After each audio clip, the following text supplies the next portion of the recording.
As we've been discussing from the top of the show today, Liverpool fans sparked widespread outrage for booing Prince William, or were they? Were they just booing the national anthem at the FA Cup final? Have a listen.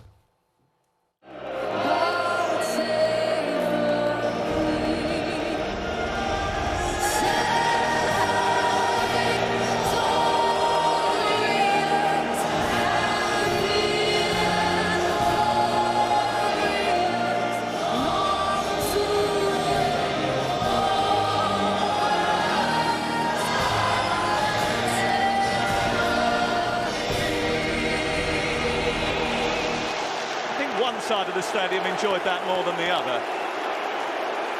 Just putting it mildly.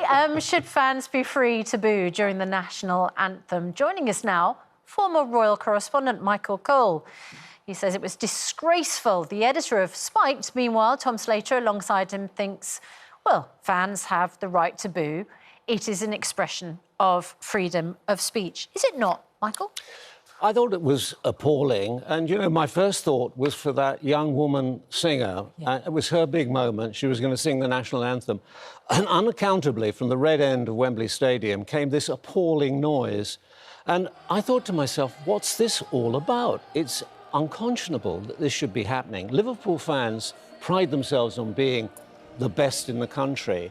And every year they commemorate the 97 dead of Hillsborough. And they expect the opposition fans to observe that impeccably, which they generally do. And here they were spoiling the greatest day of the football year in a way which was completely unnecessary. Now, I think the American owners of Liverpool, John Henry, who owns the Boston Red Sox, had that happened at Fenway Park when the Sox were playing, the crowd would have been appalled, he would have been appalled, and I think the very least that Liverpool could do would be to issue a statement condemning that bad behaviour. But you're never going to stop it, are you? I mean, the Liverpool fans have formed for this going back to the 80s. And as I was saying earlier, as somebody who spent many years working in Liverpool, it is part, one has to say, it's part of the culture of the city that it has a healthy disrespect for institutions and the establishment. And that really is a reflection of that. I don't think anybody wants sycophancy. I certainly don't, and don't expect it, and nor does the Queen. But I think it's respect. It's our head of state. We're lucky enough to live in a liberal, free, democratic, constitutional monarchy, and there are tremendous benefits from that. And with regard to free speech, I mean, we're exercising free speech this morning. I believe in free speech. For 61 years, I've been a journalist, and freedom of expression is essential.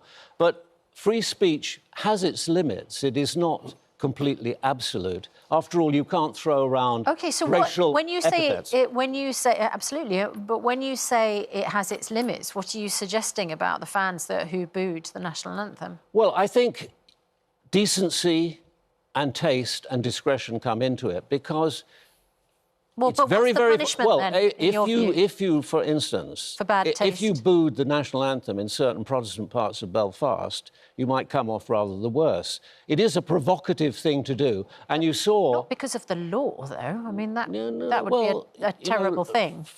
Freedom of speech does have its limits. You can't, for instance, shout fire. You're not endorsing someone coming off badly because they do that in certain parts of the UK. Well, certain areas are illegal. I mean, you cannot commit slander without open yourself up to being sued for defamation. You can't shout fire in a crowded theatre, and if there is no fire. Tom, and there are limits, and you cannot throw around racial epithets without being arrested, possibly put in jail. So I'm just calling for a little bit of decency, a bit of niceness, a bit of courtesy, and respect for our 96-year-old monarch, who has served this country for 7 Well, it does beg the question, decades. if the Queen had been there, would they still have booed the national anthem? Frankly, I suspect they probably would, because they were booing the anthem. Tom, it's a question of respect, he's saying, and what the fans did was disrespectful, not illegal, but disrespectful, and they should be ashamed. That's what Michael's saying.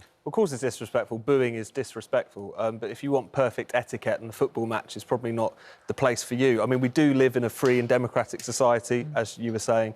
But I think if that's true, then surely booing the national anthem, booing the monarchy should be in there. Well, what are we going to do? Send them to the Tower or something?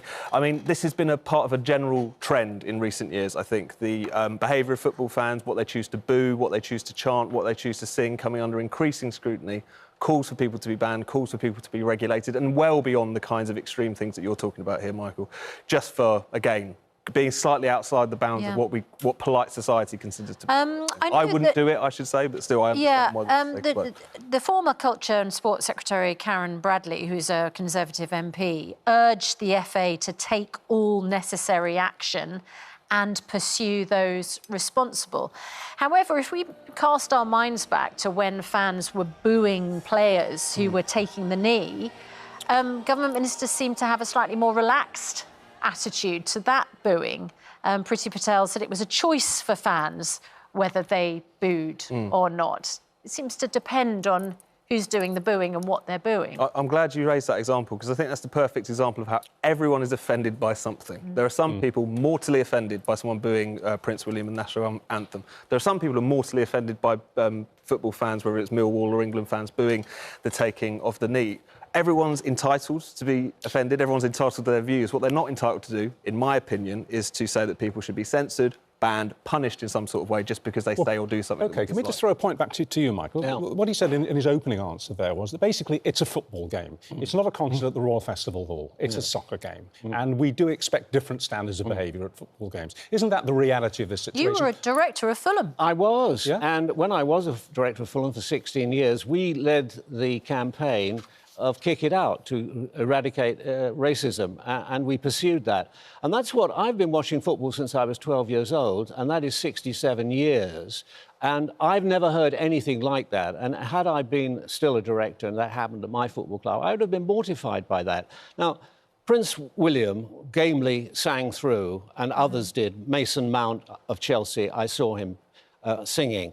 It is very provocative, you see. The FA can, in certain circumstances, issue sanctions, and it does when there is bad behaviour, violence. Yes, but the other fans weren't provoked, were they? I mean, there was no reaction from the majority who weren't booing, and that includes most Liverpool fans who weren't booing. If you saw a little bit more of the clip, the Chelsea fans were reacting to that at the time. It's very volatile, a stadium, particularly on a game like that, with those two sets of fans, and it doesn't take much to provoke outrage. I just think it's bad manners to a 96-year-old monarch who served this country well. What was the purpose? Okay, allegedly, it was something to do with Mrs. Thatcher. So Tom, Michael makes the point that there are limits on free speech, that you can't do things which are going to aggravate a situation like shout fire in a crowded theatre. You know, there's some things we expect people not to do. Is he right when he says, you know, one of those is not to do something deliberately provocative at a football match with tens of thousands of fans there?